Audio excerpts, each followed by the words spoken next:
Hello everyone, welcome to Chemistry Hi-Fi YouTube channel. I am Sarita, your chemistry teacher. Today we will discuss what is recoil energy in Mossbar spectroscopy. In previous video lecture of Mossbar spectroscopy, we studied the basic principle of Mossbar spectroscopy. In this lecture, we will discuss what is this recoil energy. So let's get started. First of all, we will discuss what is recoil energy. What is recoil effect? Recoil effect क्या होगा ये हम पढ़ेंगे. When a high energy particle or projectile is released from a body at rest, then the releasing body feels a back kick. कहने का मतलब ये है कि जैसे सपोज करो आपके पास एक रेस्ट पोजीशन पर एक हैवी बॉडी रखी हुई है और इसमें से आप कोई पार्टिकल को रिलीज करवाते हो, कोई पार्टिकल है फिर कोई प्रोजेक्टाइल को रिलीज कराते हो, तो जैसे ही आप इस पार्टिकल्स को यहाँ पर आपने सपोज करो पी पार्टिकल था इसको रिलीज करवाया तो जो बॉडी है जिसे ये निकला है वो बैक किक करेगी. क्या करेगी? बैक किक करेगी. इस बैक किक को ही हम क्या बोलेंगे? Recoil effect. Means back kick का मतलब ये होगा कि बैकवर्ड डायरेक्शन में मूव करेगी, बैकवर्ड डायरेक्शन में पुश होगी. इसी बैकवर्ड पुश को हम बोलते हैं रिकॉइल इफेक्ट. इसको हम गन के एग्जांपल से भी समझ सकते हैं कि जैसे कि गन होती है, गन से जैसे हम फायरिंग करते हैं तो बुलेट तो आगे की तरफ निकल जाती है और जो गन होती है वो बैकवर्ड डायरेक्शन में पुश होती है. इसे भी हम रिकॉइल इफेक्ट बोलेंगे. So understood what is recoil effect. Recoil effect क्या है कि किसी रेस्ट स्टेट पर अगर कोई बॉडी रखी हुई है उस बॉडी से कोई पार्टिकल, हाई एनर्जी पार्टिकल होना चाहिए, अगर कोई पार्टिकल या प्रोजेक्टाइल उस बॉडी से रिलीज होती है तो जो बॉडी जिसने इसको रिलीज किया वो बॉडी बैक किक शो करेगी, बैकवर्ड डायरेक्शन में पुश को फील करेगी. इसको ही हम क्या बोलेंगे? Recoil effect. ये जस्ट बिल्कुल जैसे कि गन का एग्जाम्पल है, गन की तरह होता है. अब ऐसे ही सिमिलर वे में अगर कोई पार्टिकल एनर्जी को अब्जॉर्ब करता है तो उसके साथ भी ऐसा ही होता है. जो पार्टिकल एनर्जी को अब्जॉर्ब करेगा उसमें भी वो भी पुश को महसूस करेगा, पुश को फील करेगा कि उसको किसी ने बैक किक दी है. ओके. अब क्वेश्चन आता है कि जो ये रिकॉइल होता है, रिकॉइल होता ही क्यों है? रिकॉइल किस लिए होता है? मोमेंटम, जो मोमेंटम होता है, मोमेंटम कौन सा? Linear momentum. लीनियर मोमेंटम को कंजर्व रखने के लिए रिकॉइल होता है. So this recoil happens to conserve the linear momentum. अब ये तो बात थी कि बॉडी रेस्ट पोजीशन पर है तो क्या होगा. सिमिलर वे में जो गैसेस एटम या मॉलिक्यूल हैं वो भी तो ऐसा ही रिकॉइल इफेक्ट को फील करते हैं. सपोज करो कि हमने गैसेस एटम लिया जिसने ई क्वांटम एनर्जी को अब्जॉर्ब किया और एक फोटोन निकाला, एक फोटोन को एमिट किया जिसका मोमेंटम क्या है? E/c. और यहाँ पर जो ये c है ये क्या रहेगी? Velocity of light. अब हम करना क्या चाहते हैं? हम चाहते हैं कि जो रिकॉइल एनर्जी है वो क्या होती है, हम इसको कैलकुलेट कैसे करें. तो रिकॉइल एनर्जी को कैलकुलेट करने के लिए हमने एक जनरल एग्जांपल लिया है. सपोज करते हैं कि हमारे पास गैसियस एटम है जिसने कुछ एनर्जी ई को अब्जॉर्ब किया और एक क्वांटम एमिट किया जिसका मोमेंटम है E/c. c क्या है? Velocity of light. अब आपको ये भी पता है कि रिकॉइल होता है मोमेंटम को कंजर्व रखने के लिए. अब अगर मोमेंटम कंजर्व रहेगा तो क्या होगा कि जो मोमेंटम में चेंज आया है बिफोर एंड आफ्टर दोनों क्या रहने चाहिए? सेम. क्वांटिटी दोनों की सेम रहनी चाहिए, मैग्नीट्यूड सेम रहना चाहिए, डायरेक्शन अपोजिट होनी चाहिए. सपोज करो कि बिफोर जो लीनियर मोमेंटम था वो था mv, vr वेलोसिटी रहेगी और आफ्टर एमिशन क्या हो गया है मोमेंटम? E/c. अब यहाँ पर हमने क्या रखा है, एक नेगेटिव साइन। इस नेगेटिव साइन का क्या मतलब है कि जो मोमेंटम में कंजर्वेशन तो हुआ है लेकिन अपोजिट डायरेक्शन में। ये mv किसका मोमेंटम है, जो फोटोन अब्जॉर्ब किया था, और माइनस cc किसका मोमेंटम है, जो फोटोन एमिट हुआ है। तो दोनों का मोमेंटम रहेगा तो सेम, लेकिन डायरेक्शन क्या हो जाएगी, दोनों की अपोजिट। क्यों, क्योंकि मोमेंटम एक वेक्टर क्वांटिटी होता है। अब आपको पता है कि काइनेटिक एनर्जी क्या होती है, हाफ m v स्क्वायर।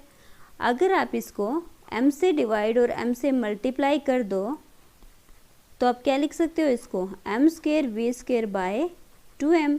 अब आपको पता है कि एम वी क्या होता है, मोमेंटम p, तो m स्क्वायर v स्क्वायर क्या हो जाएगा, p स्क्वायर। तो ये जो है ना, k लिखो या फिर e लिखो, एक ही बात है।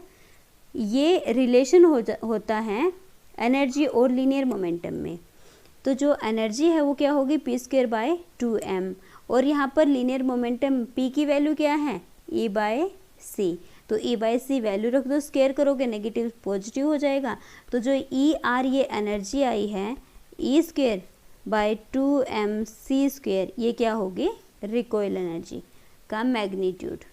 क्या होगा, रिकॉइल एनर्जी का मैग्नीट्यूड। क्योंकि एनर्जी तो आपको पता है ना स्केलर क्वांटिटी होती है, कोई डायरेक्शन तो होगी नहीं। तो ई आर की वैल्यू आ जाएगी स्क्वायर अपॉन 2mc स्क्वायर। अब देखिए ध्यान से कि यहाँ पर एनर्जी जो है वो मास के इन्वर्सली प्रोपोर्शनल है। मास अगर ज़्यादा होगा, मास अगर इंक्रीज होता है तो एनर्जी क्या करेगी, डिक्रीज करेगी, क्योंकि मास और एनर्जी एक दूसरे के इन्वर्सली प्रोपोर्शनल हैं। अगर आपको क्या करना है, मोसबार स्पेक्ट्रा आप रिकॉर्ड करना चाहते हो तो उसके लिए रिकॉइल कम होना चाहिए। रिकॉइल कम करने के लिए क्या करेंगे, हम हैवी बॉडी सोर्स लेकर चलेंगे और हैवी बॉडी ही एमीटर एंड अब्जॉर्बर लेकर चलेंगे। तो इससे क्या होगा कि जो रिकॉइल एनर्जी है, रिकॉइल लॉस जो होगा वो कम हो जाएगा। If mass increases then recoil energy क्या हो जाएगी, लो हो जाएगी। इसीलिए सोर्स और अब्जॉर्बर दोनों के दोनों एक लार्ज लैटिस के ऊपर फिक्स होने चाहिए, ताकि दोनों का मास क्या हो जाए, इंक्रीज हो जाए। और मास अगर ज़्यादा है तो आपको पता है कि एनर्जी क्या है, मास के इन्वर्सली प्रोपोर्शनल। मास ज़्यादा मीन्स एनर्जी कम। तो हम रिकॉइल फ्री बनाने के लिए क्या करेंगे, जो अपना सोर्स है अब्जॉर्बर है, दोनों को एक लैटिस के अंदर फिक्स कर देंगे ताकि टोटल मास इंक्रीज हो सके।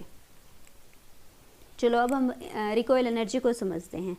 देखो, हमें रिकॉइल एनर्जी हम क्यों समझ रहे हैं, हमारा मेन पर्पज है मौजबार स्पेक्ट्रा रिकॉर्ड करना, और मौजबार स्पेक्ट्रा से हम क्या फाइंड आउट करेंगे वो हम उसके एप्लीकेशन में पढ़ेंगे।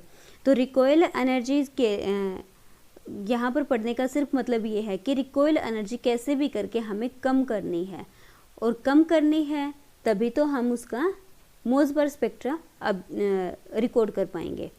तो ये कहता है कि जो गामा रे, जो ट्रांजिशन कराने के लिए गामा रे की एनर्जी होती है वो नेचुरल एनर्जी से ज़्यादा होनी चाहिए। अभी बताती हूँ क्या होती है नेचुरल एनर्जी ऑफ ट्रांजिशन, देखते हैं। चलो सपोज करो ये आपके पास ग्राउंड स्टेट है, ये आपके पास एक्साइटेड स्टेट है। तो कोई पार्टिकल एक्साइटेड स्टेट पे था, जब ये ग्राउंड स्टेट पर आएगा तो ये एनर्जी को रिलीज करेगा। कौन सी एनर्जी रिलीज करेगा, गामा रे को, क्योंकि हम तो मौजबार स्पेक्ट्रम पढ़ेंगे और मौजबार में गामा रेडिएशंस होती हैं।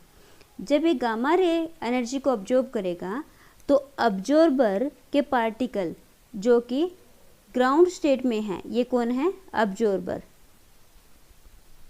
अब्जॉर्बर के पार्टिकल जो कि ग्राउंड स्टेट में हैं वो एक्साइटेड स्टेट में जाएंगे, तो ये होगा ट्रांजिशन। क्या होगी,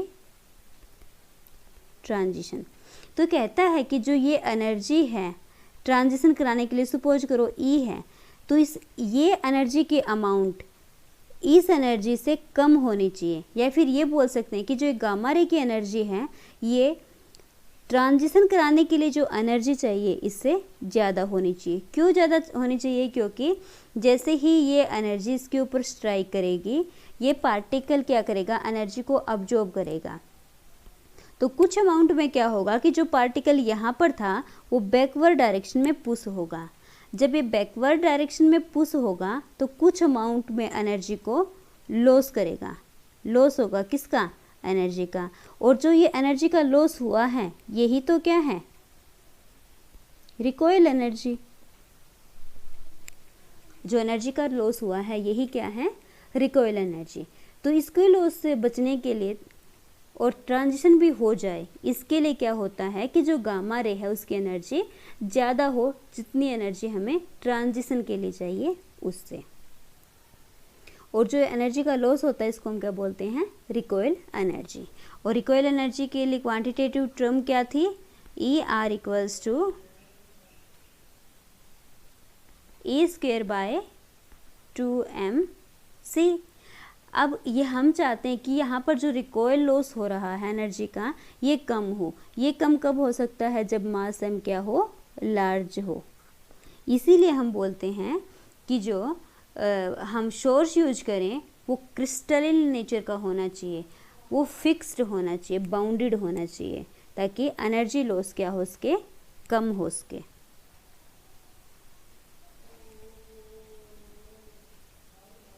Thanks for watching this video. Please share and subscribe Chemistry Hi-Fi YouTube channel and press the bell icon in order to get the notification of my latest video. Thank you so much.